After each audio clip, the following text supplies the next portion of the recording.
Teddy Atlas says that Deontay Wilder didn't lose this fight because he didn't have the skill to beat Tyson Fury. It was because of the muscle that Deontay Wilder has put on. Let's talk about it in this video.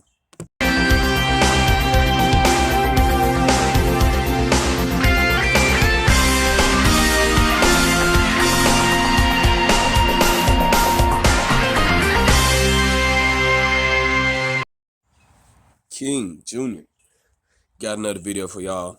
So Teddy Atlas recently came out and discussed the fight on his podcast show on YouTube, and he says that Deontay Wilder is not because that he didn't have the skill to beat Tyson Fury, is because he had too much muscle and he was just gassed from so on and so forth, and it wasn't going to be enough to beat Tyson Fury.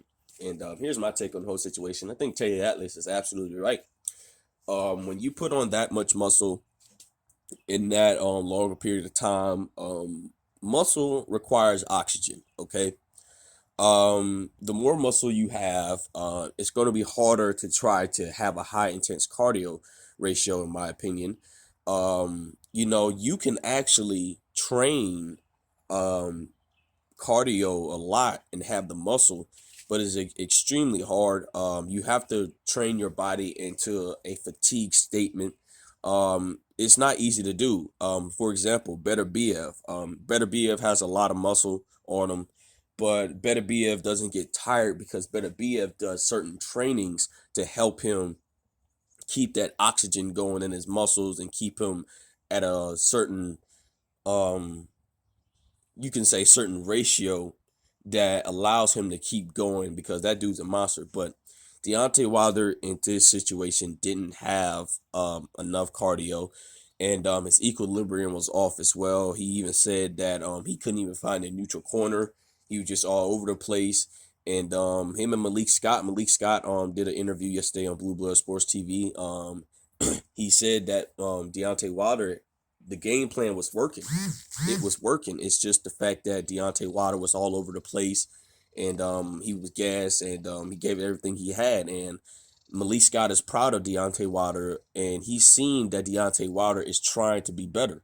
And that's a great thing for us Deontay Wilder fans, because I truly believe Deontay Wilder is going to be better in this next go around, whoever he fights next. I think Deontay Wilder should just drop the muscle. A lot of people feel like Deontay Wilder is not comfortable at 240 pounds. Basically, we've seen Tyson Fury wear Deontay Wilder down using his weight and size, which he's very good at doing. I think that with the weight Deontay Wilder has, and plus the 277 pounds Tyson Fury has, it just wore Deontay Wilder down faster after he sprung his ankle and broke his hand. The man continued to still fight and went towards the distance with Tyson Fury until he was stopped in the 11th round by Tyson Fury. That takes a lot of heart. I don't see any other heavyweight doing that. Tyson Fury arguably has one of the sturdiest chins in the heavyweight division.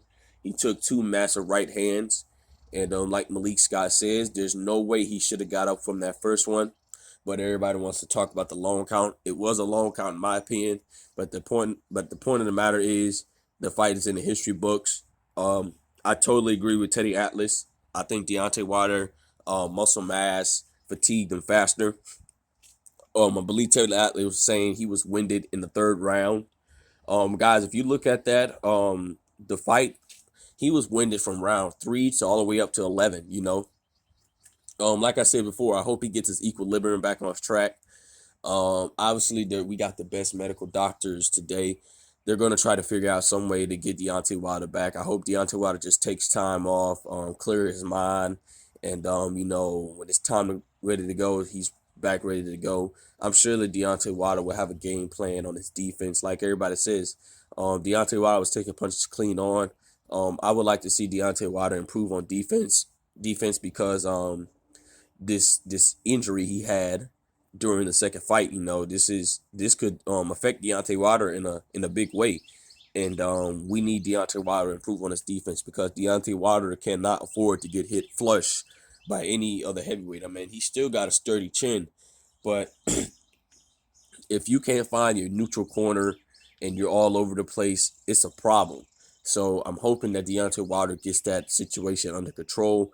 I hope that he improves on his defense. I hope that he can get his equilibrium back on track. I mean, he's not going to fully recover from it, but if I rather see his equilibrium at 80% than rather at 40%, because during that fight, I feel like his equilibrium was just at like 40 to 35%. You know, he was just not on this track. But at the end of the day, Teddy Atlas is right. If you're a young fighter out there that's applying muscle to your game, thinking it's going to work, it can work for a short amount of time, but you're just not going to have the cardio to keep up with the other opponent. And eventually the other opponent is going to overwhelm you, break you down, and that's going to be it for the history books for you. It's just hard to recover when you have too much muscle on your body. It takes a toll on you. It takes a toll on your oxygen, and so on and so forth. But at the end of the day, it is what it is. Make sure you like, subscribe, and comment. This is your boy King Jr. I'm out of here. Peace.